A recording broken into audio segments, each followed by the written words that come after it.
Assalamu alaikum students, I am Sarasan Abdullah Patel. I will be discussing general equations of a straight line. In this video. So first of all, I would like to start from the general equation of a straight line, that is ax plus by plus c equals to 0. So as we know, to find out the gradient, to find the slope, हम क्या करेंगे, हम y को अलग करेंगे, हम y को यहाँ से सेपरेट करेंगे। जब हम y को यहाँ से सेपरेट करेंगे तो जनाब आप याद करिए,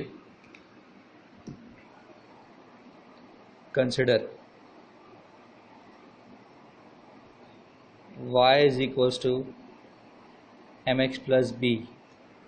तो कंपेयर करने से जो m है वो बराबर आएगा माइनस a अपॉन b, और in this equation you can see कि जो a है वो बेसिकली क्या है, वो है कोफिशिएंट ऑफ x, और जो b है वो क्या है, वो है कोफिशिएंट ऑफ y। तो इसका मतलब ग्रेडियंट निकालने के आपके पास दो तरीके हैं, या तो आप लाइन की इक्वेशन से direct minus coefficient of x upon coefficient of y कर लें, या फिर y को सेपरेट कर लें तो x का कोफिशिएंट जो है वो ग्रेडियंट होगा। ठीक है जी, आगे चलते हैं। फॉर सपोज एक लाइन की इक्वेशन है आपके पास a1x plus b1y plus c1 equal to 0, और एक की है a2x plus b2y plus c2 equal to 0। अगर मैं आपसे ग्रेडियंट मांगूँ, स्लोप मांगूँ, तो लाइन 1 का स्लोप आएगा माइनस a1 अपॉन b1, और लाइन 2 का स्लोप आएगा माइनस a2 अपॉन b2। ठीक है जी। अब मैंने आपसे कहा कि L1 पैरेलल टू L2, तो आपको ये बात पता है कि M1 और M2 बराबर होते हैं। यहाँ पर जो M1 और M2 है मेरे पास, मैं इनको रख दूंगा बराबर। जब मैं इनको बराबर रखूँगा और फिर यहाँ से क्रॉस मल्टीप्लाई करूँगा तो ये हो जाएगा a1 b2 बराबर हो जाएगा a2 b1 के। हम इसको ऐसे भी लिख सकते हैं कि a1 अपॉन a2 बराबर है b1 अपॉन b2। इसको हम ऐसे भी लिख सकते हैं a1 b2 minus a2 b1 is equal to 0, और इसको हम ऐसे भी लिख सकते हैं a1 a2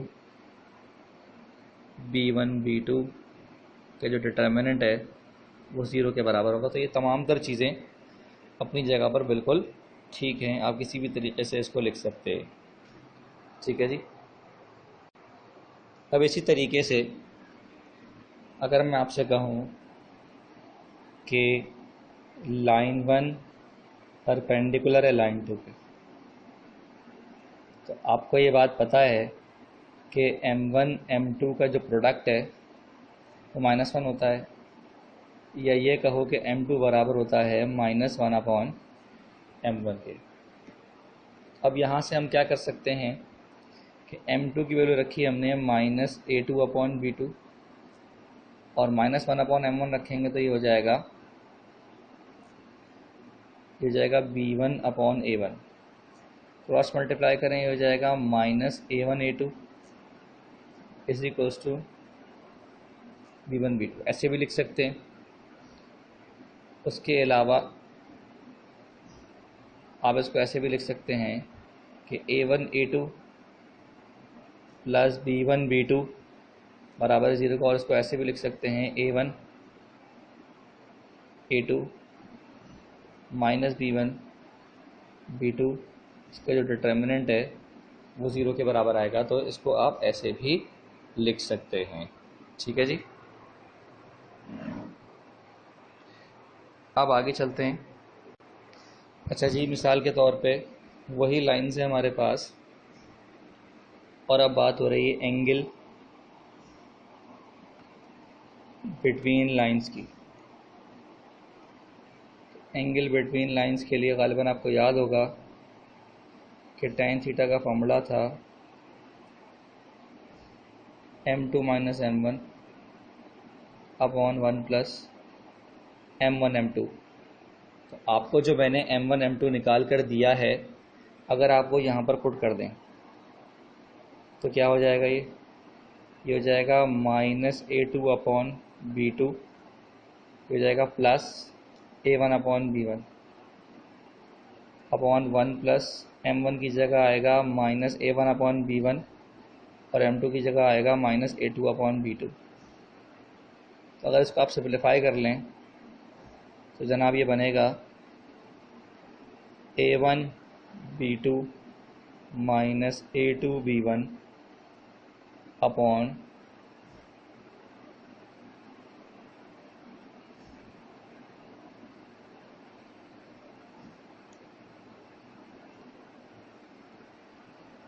a1 a2 plus b1 b2। तो इसका मतलब अगर आपको दो लाइनों की इक्वेशन दी जाए और आपसे एंगल पूछा जाए तो इस तरीके से आप निकाल सकते हैं। ठीक है। अब हमारे पास जनाब वही दो लाइंस हैं। ठीक है, a1x plus b1y plus c1 equal to 0, a2x plus b2y plus c2 equal to 0। ठीक है जनाब। अब हम बात कर रहे हैं पॉइंट ऑफ इंटरसेक्शन की। तो पॉइंट ऑफ इंटरसेक्शन वैसे तो निकलता है, दो लाइनों का इंटरसेक्शन पॉइंट कैसे निकलता है भाई? दोनों की इक्वेशन को साइमल्टेनियस सॉल्व कर लें by solving equations of both lines. ये तरीका है जनाब पॉइंट ऑफ इंटरसेक्शन निकालने का। दूसरा तरीका जनाब पॉइंट निकालने का तरीका है b1c2 minus b2c1 upon a1b2 minus a2b1 comma c1a2 minus c2a1 upon a1b2 minus a2b1। जनाब ये है पॉइंट ऑफ इंटरसेक्शन का फॉर्मूला, जो कि दो लाइनों के इक्वेशंस को क्रैमर रूल से सॉल्व करके आया है बाय क्रैमर्स रूल। ठीक है जी। अच्छा जी, अब हम यहाँ पर डिफरेंट बनाते हैं केसेस। हमने कहा L1 and L2 cut by x axis. L1 L2 cut हो रहे हैं किससे? x एक्सिस से। जब L1 L2 कट होंगे x एक्सिस से, दैट इज p x, 0, तो होगा क्या? c1a2 minus c2a1 upon a1b2 minus a2b1, जो कि था y कोऑर्डिनेट जनाब, वो बराबर होगा 0 के। तो अगर हम क्रॉस मल्टीप्लाई करें तो ये हो जाएगा c1a2 माइनस c2a1। और कैसे लिखेंगे? c1a2 is equal to c2a1। और कैसे लिखेंगे? a1 upon c1 is equal to a2 upon c2। और कैसे लिखेंगे? a1 upon a2 is equal to c1 upon c2। इसको लिखने का एक और तरीका है जनाब, a1 upon a2 is equal to c1 upon c2। और एक और आखिरी तरीका क्या है कि आपने लिखा a1 a2 C1 C2, तो डिटर्मिनेंट है वो बराबर होगा 0 के। अच्छा जी, अब हमारे पास हमने कहा कि भाई L1 and L2 cut by y axis. जब कट बाय y एक्सिस होगा तो क्या होगा, दैट इज P 0 कम होगा। तो जो आपका x कोऑर्डिनेट था वो क्या था, वो था B1 C2 minus B2 C1 upon A1 B2 minus A2 B1 बराबर हो जाएगा 0 के क्रॉस मल्टीप्लाई कर दें तो ये हो जाएगा B1 C2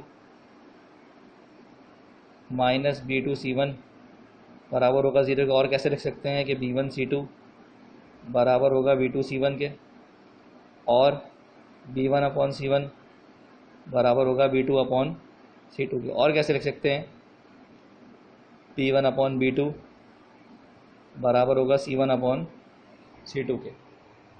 और कैसे लिख सकते हैं, आखिरी तरीका कि B1 B2 C1 C2 के जो डिटर्मिनेंट है वो बराबर होगा 0 के। तो ये केसेस याद रखने में फ़ायदा ही है आपका, सवालात सॉल्व करने में आसानी होती है। एमसीक्यूज़ में समटाइम्स आपसे कंडीशन ही पूछ ली जाती हैं। ठीक है जी। अब जनाब दोबारा से वही दो लाइन्स हैं हमारे पास, इनफैक्ट दो इक्वेशंस हैं हमारे पास, जिसमें एक इक्वेशन है a1x plus b1y plus c1 equal to 0, और दूसरी इक्वेशन है a2x plus b2y plus c2 equal to 0। ठीक है जनाब। अब हमारे पास डिफरेंट कंडीशंस हैं कि a1 अपॉन a2 बराबर है b1 अपॉन b2 बराबर है c1 अपॉन c2। अगर दो इक्वेशंस में ऐसा हो तो क्या होगा, इसका मतलब होगा कि आपके पास बनेंगे इनफाइनाइट मेन्यू सॉल्यूशंस, और इनफाइनाइट मेन्यू सॉल्यूशंस का मतलब है कि आपके पास जो लाइंस हैं वो को इंसिडेंट हैं, मतलब एक के ऊपर एक है। दूसरी कंडीशन ये है कि a1 अपॉन a2 बराबर हो b1 अपॉन b2 के, लेकिन c1 अपॉन c2 के बराबर ना हो। इसका मतलब कि आपका नो सॉल्यूशन बनेगा, और नो सॉल्यूशन का मतलब है कि you have a pair of parallel lines. आपके पास जो पेयर है वो किसका है भाई, पैरेलल लाइंस का है। तीसरा केस क्या है जनाब, तीसरा केस है कि ये तीनों ही बराबर नहीं है, कि a1 अपॉन a2 बराबर नहीं है a2 अपॉन b2 और बराबर नहीं है c1 अपॉन c2। अगर तीनों ही चीज़ें बराबर नहीं हैं तो इसका मतलब ये होगा यूनिक सॉल्यूशन, और यूनिक सॉल्यूशन का मतलब है कि आपके पास जो लाइंस बनेंगी वो होंगी इंटरसेक्शन लाइंस। ठीक है जी। अच्छा, अब आ जाइए जनाब कि P1 है हमारे पास x1 y1 और P2 है हमारे पास x2 y2। हम कहें कि join of P1 P2 is cut by the line ax plus by plus c equal to 0, in the ratio R is equals to M1 ratio M2। मिसाल के तौर पे जनाब ये P1 है, ये P2 है। वो ये कह रहे हैं कि एक लाइन है, इनका जो ज्वाइन है वो M1 M2 रेशो में कट हो रहा है। तो रेशो आपको पता है कि अगर फॉर सपोज़ ये पॉइंट है Q, तो आपको ये बात पता है कि P1 से Q तक का डिस्टेंस डिवाइडेड बाय P2 से Q तक का डिस्टेंस, अगर आप इनको डिस्टेंसेस को डिवाइड करें तो ये रेशो के बराबर होता है। खैर, अब ये रेशो निकालने का तरीक़ा, अगर आपको रेशो निकालना है तो लंबा तरीक़ा है। लंबा तरीक़ा ये है कि पहले आप ये Q पॉइंट निकालें using point of division formula, और उस पॉइंट को उठा के इस लाइन की इक्वेशन में पुट करें, फिर आपके पास रेशो आएगा। एक और आसान तरीक़ा क्या है, minus AX1 plus BY1 plus C upon AX2 plus BY2 plus C।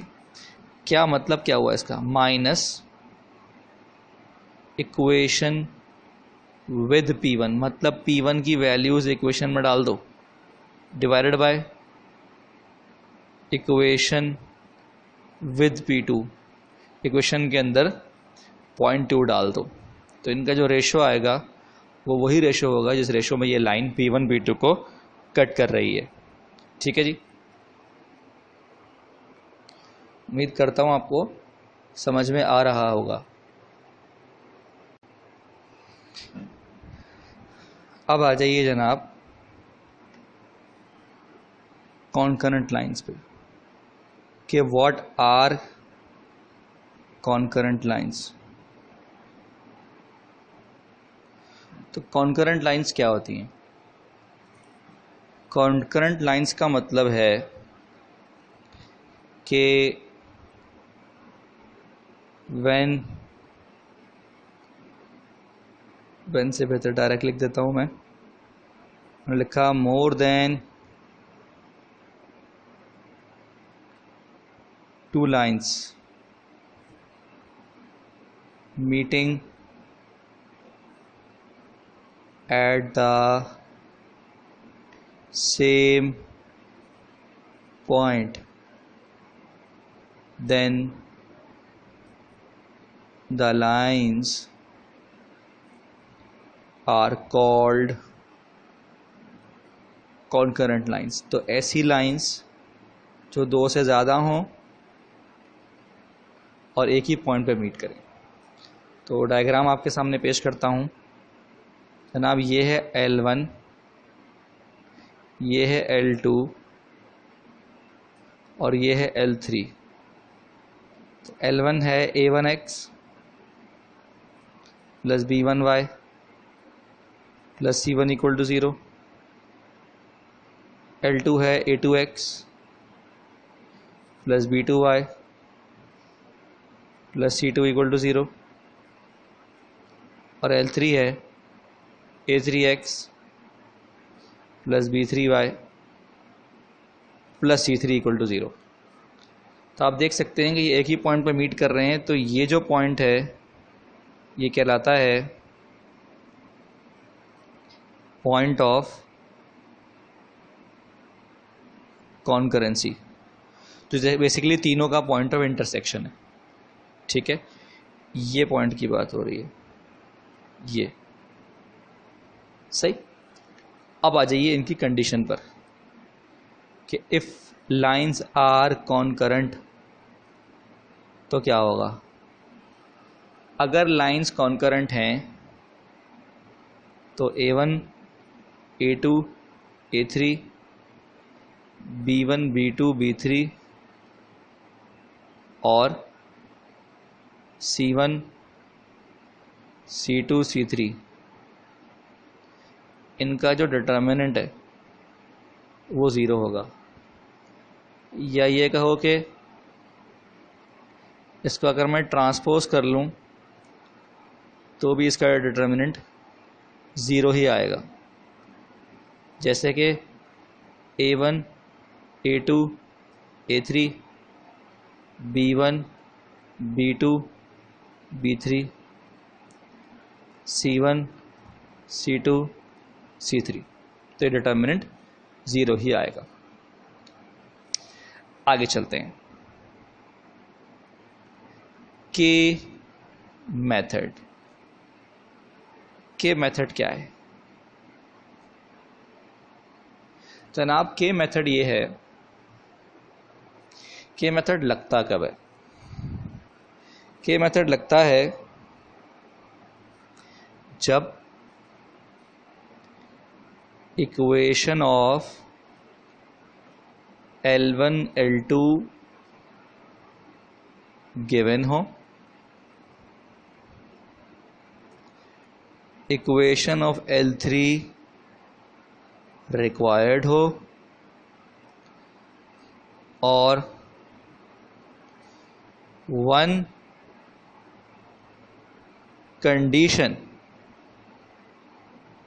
Of L3 जो है वो गिवन। अब कंडीशन से क्या मुराद है? पासिंग थ्रू द पॉइंट बोल दिया, पैरेलल बोल दिया, परपेंडिकुलर बोल दिया, एंगल बोल दिया, कुछ भी बोल दिया। और इस सूरत में याद रखें जो इक्वेशन ऑफ L3 है वो लिखी जाती है L1 plus KL2 equal to 0। और उसके बाद हम क्या करते हैं? Use condition to find K, और जो भी K निकलेगा put K to get equation of L3। उसके बाद आपके पास जो भी K आया है वो आप इक्वेशन में पुट कर दें तो आपके पास लाइन 3 की इक्वेशन आ जाएगी। ठीक। अच्छा जी, अब आ जाइए position of point with respect to line. अब जनाब मैंने 3 किस्म की लाइन बनाई है। एक लाइन बनाई है मैंने y is equal to mx जो कि ओरिजिन से पास कर रही है, क्योंकि उसमें जो कांस्टेंट है वो बेसिकली 0 है। ठीक है। अब एक है y is equal to mx plus 1 और एक है y is equal to mx minus 1, क्योंकि वो प्लस 1 से गुजर रहा है इसलिए y is equal to mx plus 1, और ये गुजर रहा है माइनस 1 से तो इसलिए y is equal to mx minus 1। अब अगर मैं बात करूं फॉर P पॉइंट की with y is equal to mx, तो क्या होगा कि ये y is equal to mx को तो वेरीफाई करेगा, verifies it, but plus 1 is remaining या रिमाइंडर। अच्छा, इसी तरीके से अगर हम बात करें Q पॉइंट की with y is equal to mx, तो मैं बोलूँगा कि भाई ये वेरीफाई करता है विद नो रिमाइंडर, कोई रिमाइंडर नहीं छोड़ता ये। अच्छा जी, अब अगर मैं बात करूं फॉर R की with y is equal to mx, तो अब ये भी y is equal to mx वाले पार्ट को वेरीफाई तो कर देगा, बट माइनस 1 इज रिमाइंडर। तो समझ में ये आई बात कि हम अगर कंसिडर करें एक लाइन की इक्वेशन को ax plus by plus c is equal to 0, तो हमारे पास 3 कंडीशन बनती हैं। आपने करना क्या है कि put point x1 y1 in equation. अब आपके पास बनती हैं 3 कंडीशन। पहली कंडीशन है कि जब आप, अच्छा एक बात का ध्यान रखना है क्या ध्यान रखना है, बट y नहीं b जो है वो ग्रेटर देन होना चाहिए, दैट इज पॉजिटिव, क्योंकि b है y का कोफिशिएंट। और हमने यहाँ देखा कि इस कॉन्सेप्ट में यहाँ y का पॉजिटिव होना ज़रूरी है। अच्छा जी, अब 3 कंडीशन बनती हैं। पहली कंडीशन ये है कि जब आपने पॉइंट पुट किया ax1 plus by1 plus c जो है वो आ जाएगा लेस देन 0, एक ये कंडीशन है। दूसरी कंडीशन है कि ax1 plus by1 plus c जो है वो आ गया ग्रेटर देन 0। और तीसरी कंडीशन है कि ax1 plus by1 plus c is equal to 0 है। तो ये तीनों कंडीशन यहाँ बता चुका मैं आपको। अगर पॉजिटिव रिमाइंडर है तो इसका मतलब p पॉइंट है जो कि अबव द लाइन है। लेस देन 0 मतलब नेगेटिव रिमाइंडर है तो बिलो द लाइन है। तो आप डायग्राम से भी देख सकते हैं कि r के केस में हमारे पास रिमाइंडर जो था वो रिमाइंडर नेगेटिव था। तो ऑब्वियसली जब पॉइंट पुट करने पे आंसर नेगेटिव आ रहा है तो इसका मतलब बिलो द लाइन है। ग्रेटर देन 0 का मतलब हो गया जनाब अबव द लाइन, और इज इक्वल टू 0 का मतलब हो गया ऑन द लाइन। ठीक है जी। अब आ जाइए जनाब पॉइंट टू लाइन डिस्टेंस पे। अब देखें ये एक अदद पॉइंट है जो कि है x1 y1, और ये एक अदद लाइन है जिसकी इक्वेशन है ax plus by plus c equal to 0। अब जब भी हम पॉइंट टू लाइन डिस्टेंस की बात करेंगे ना तो हम हमेशा बात करेंगे शॉर्टेस्ट डिस्टेंस की, और शॉर्टेस्ट डिस्टेंस हमेशा परपेंडिकुलर डिस्टेंस होगा। तो जनाब इस डिस्टेंस का फॉर्मूला है मॉडुलस क्यों लगाते हैं ताकि आंसर हमेशा पॉजिटिव आए। Modulus of ax1 plus by1 plus c upon under root a square plus b square, where a is the coefficient of x and b is the coefficient of y। तो इसको आप आसान जबान में ये भी कह सकते हैं कि equation with point divided by under root a square plus b square, where a is the coefficient of x and b is the coefficient of y। अच्छा जी, अब अगर हम बात करें लोकस की, तो लोकस आपको पता है कि मूविंग पॉइंट होता है। तो उसमें x1 y1 नहीं होगा बल्कि xy ही होगा। तो ये डिस्टेंस बनेगा ax plus by plus c upon under root a square plus b square, और मॉड लगाने की ज़रूरत नहीं क्योंकि कांस्टेंट वैल्यू नहीं आएगी, वेरिएबल वैल्यू आएगी। अच्छा जी, अब आ जाइए परपेंडिकुलर फ्रॉम ओरिजिन पे। तो परपेंडिकुलर फ्रॉम ओरिजिन का मतलब है कि आपके पास एक अदद लाइन है ऐसे, और इस लाइन पे ओरिजिन से परपेंडिकुलर गिर रहा है। तो अब अगर मैं यहाँ पर पॉइंट पुट करूँगा तो x और y के कोफिशिएंट 0 0 हैं, तो इसलिए सिर्फ क्या बचेगा c upon under root a square plus b square, और मॉड लगा दें ताकि आंसर हमेशा पॉजिटिव आए। अच्छा जी, अब आ जाइए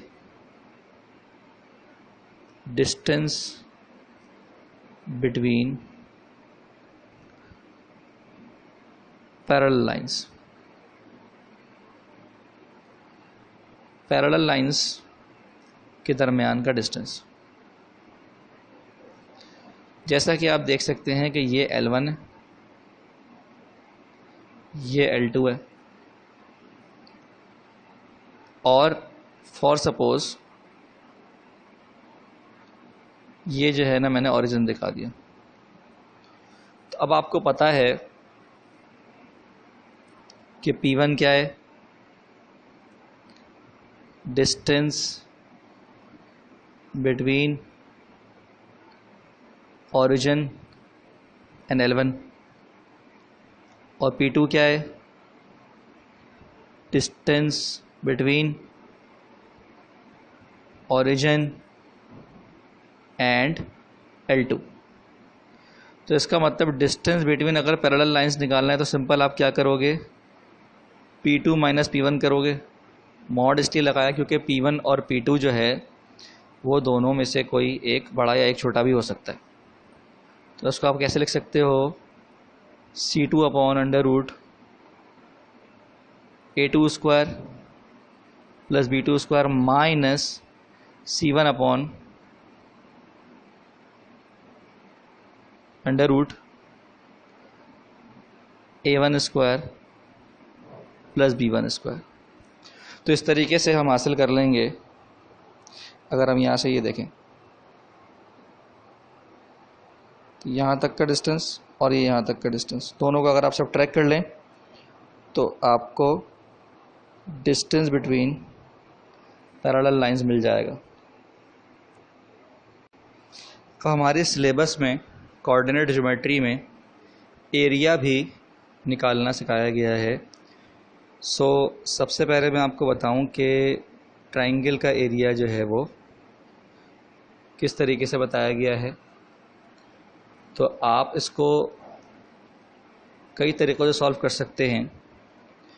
एक तरीका तो ये है कि आप डिटर्मिनेंट बना लें तीनों कोऑर्डिनेट्स का, x1 y1, क्योंकि आपको पता है ट्राइंगल में 3 कोऑर्डिनेट्स होते हैं, x1 y1, x2 y2, x3 y3, 1 1 1। अगर आप इसका डिटर्मिनेंट सॉल्व कर लें तो आपके पास आंसर आ जाएगा। अच्छा जी, इसको एक और सॉल्व करने का तरीका है कि आप कर लें x1 माइनस x2 और आप कर लें x2 minus x3, y1 minus y2 और y2 माइनस y3। अच्छा, एक चीज़ का ध्यान रखें जो समटाइम मैं भी भूल जाता हूँ, यहाँ पर हाफ लगाना ना भूलें। ठीक है जी। अच्छा जी, एक और है हमारे पास क्वाड्रिलेटरल का एरिया।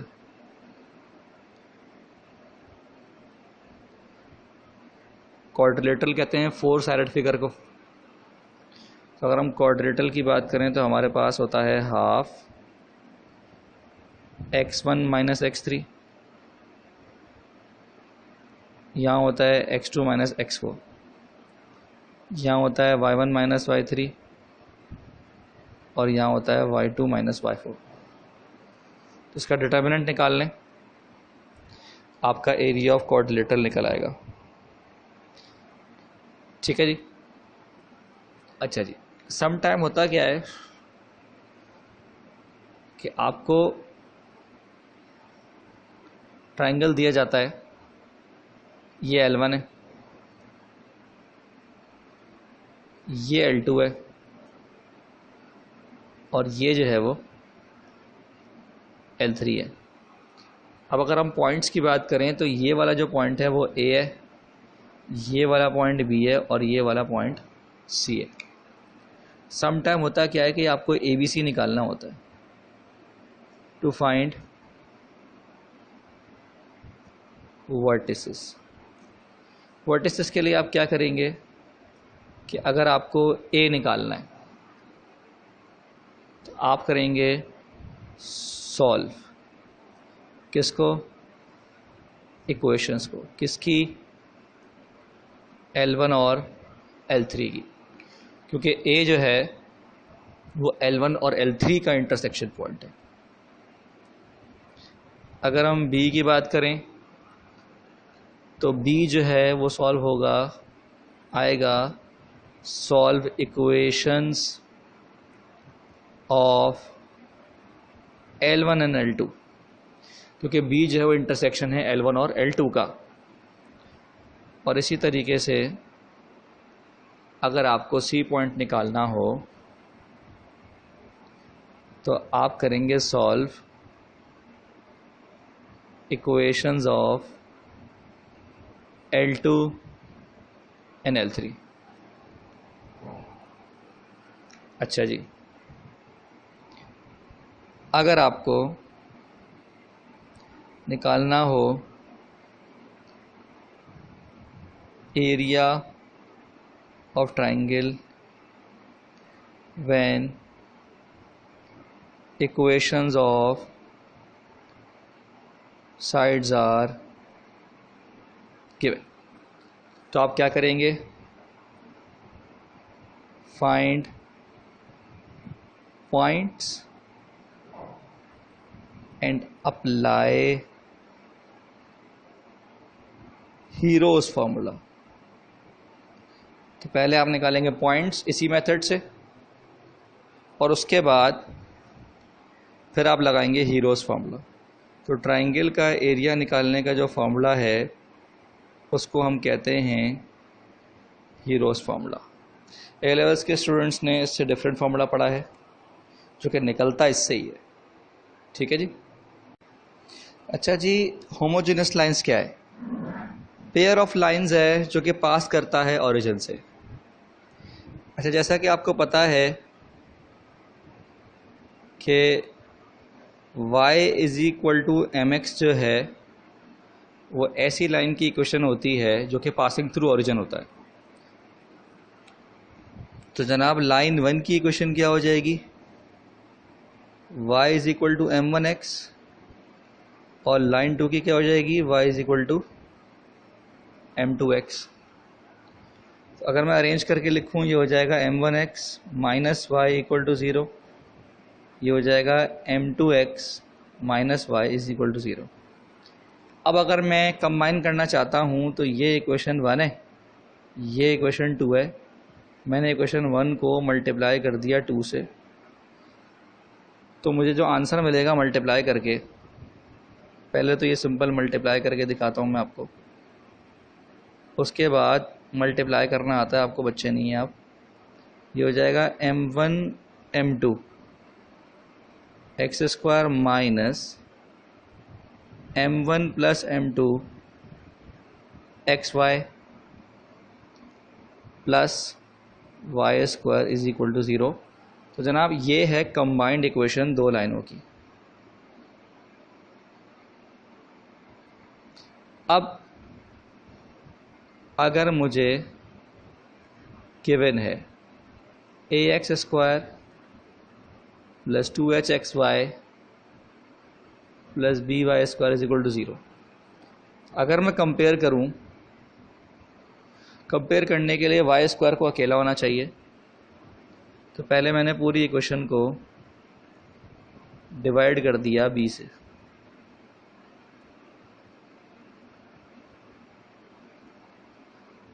तो मुझे पता ये चला कि m1 m2 जो है वो बराबर आया a अपॉन बी के, और m1 प्लस m2 बराबर आया माइनस 2h अपॉन बी के। और अगर मैं इन दोनों इक्वेशंस को सॉल्व कर लूँ तो मैं इस नतीजे पे पहुंचा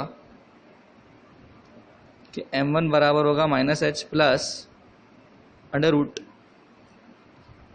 H square minus a b upon b के, और m2 बराबर होगा minus h minus under root h square minus a b upon b के। तो बेसिकली मैंने जो है ना मेथड ढूंढ लिया कि जब मुझे इक्वेशन गिवन हो combined 3x square minus 8xy plus 5y square is equals to 0, तो यहाँ पर जो a है वो 3 है, 2h है माइनस 8, इसका मतलब जो h है वो है माइनस 4, और b है 5। तो m निकालने के लिए क्या करूँगा? Minus h plus minus h square minus a b upon B.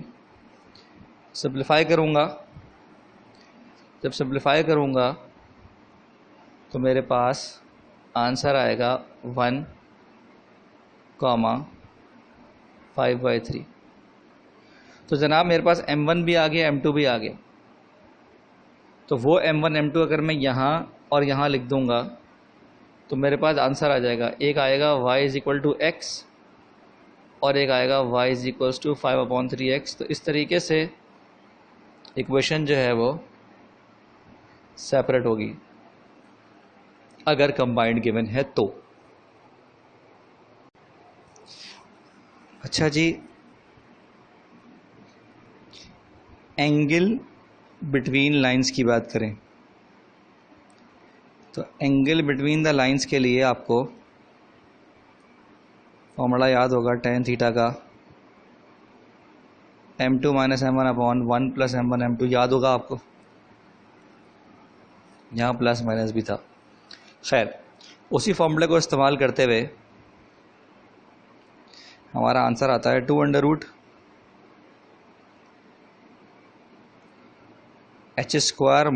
- ab upon a + b।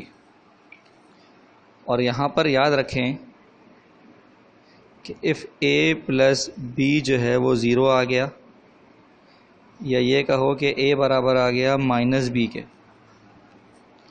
तो हम ये कह सकते हैं कि लाइंस आर परपेंडिकुलर। और ऐसा क्यों कह सकते हैं?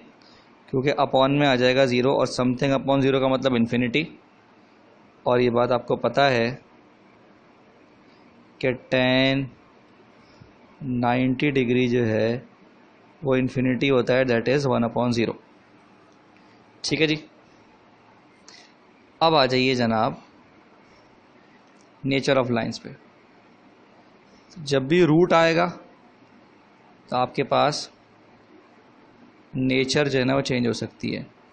जिसका डिस्क्रिमिनेंट है वो होता है h² - ab। अब यहाँ बनती हैं तीन कंडीशन। h² - ab अगर ज़ीरो हो तो क्या होगा? पहले लेते हैं लेस देन ज़ीरो, उसके बाद आएगा ग्रेटर देन ज़ीरो, और उसके बाद आएगा इक्वल टू ज़ीरो। तो जैसा कि आपको पता है कि ये स्लोप है।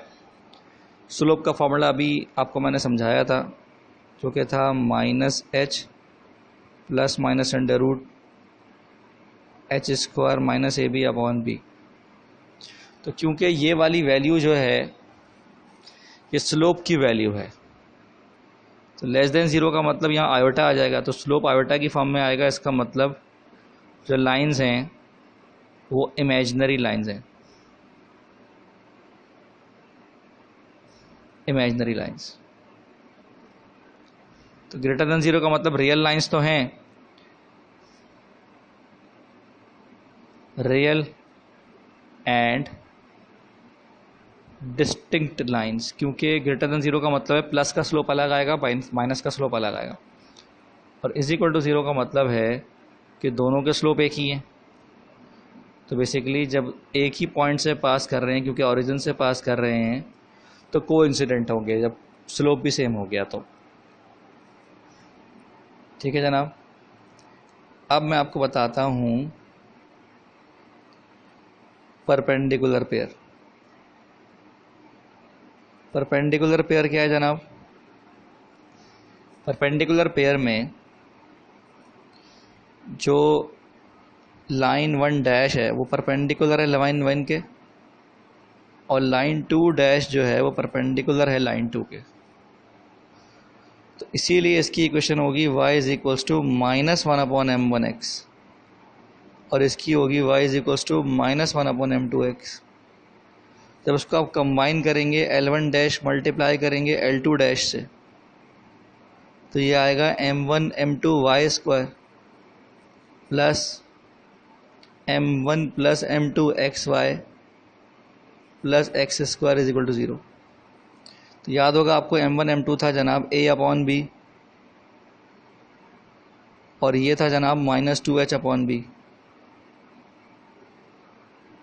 तो अब अगर इसको सिंप्लीफाई कर लें तो ये हो जाएगा ay² -2h(xy) plus bx² is equal to 0। तो इसका मतलब कभी आपको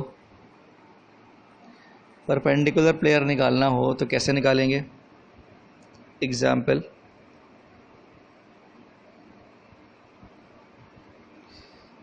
फॉर सपोज सवाल है x आपका अल्लाह वाला करे